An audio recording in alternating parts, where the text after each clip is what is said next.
Hi, I'm back again, and today I will be discussing video essay question number 2. And the topic of this question is the life cycle of plasmodium. So I have taken the time to draw a little illustration of the life cycle, and I will be explaining it as you're able to see my drawing as well. There are two parts of the plasmodium life cycle. You have the asexual and the sexual reproduction cycles. So we're going to go over both of those today. So like I said, the first step or the first part of the life cycle is the asexual reproduction within the intermediate host, which is the human liver cells. In the first step, the infected mosquito bites the human, and sporozoites migrate to the liver. And once that happens, the sporozoites undergo schizogamy in the liver cells, and mosquitoes and morozoites are produced. So here we go right here. These are my liver cells, and these are the morozoites produced. Then after step 2, we go down to step 3. And then the morozoites are released into the bloodstream from the liver, which is probably through diffusion of the cell membrane of the plasma.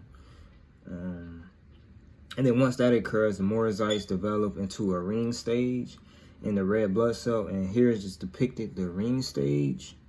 And within the ring stage, the first you have the ring begins to grow and divides, producing merozoites. So, and then we go down to here where it's even larger. It begins to grow, and then more morozoites are produced. And once they're produced, the morozoites are released after the red blood cell is ruptures. And when that happens, after the release of the red blood cells, after the release of the merozoites, the waste products cause fever and chills in the intermediate host. So these are the symptoms that starts to display within humans, and that's a big thing. That's the one that causes scientists and pathologists to really look into some of the things that's causing this disease.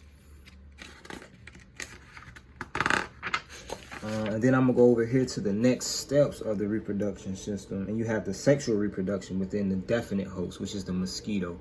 So after the merozoites are released, they some become gametocytes, and then others infect the red blood cells. And those that become gametocytes is what is present in the sexual reproduction. So another mosquito bites the intermediate host, which is the human, and then the gametocytes are able to begin to grow.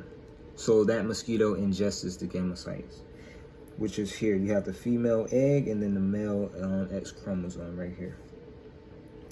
And then as we go on to step 8, the gametocytes begin to form. They unite to form a zygote, and a zygote is the first stage of cellular growth when we're talking about gametes and sexual reproduction.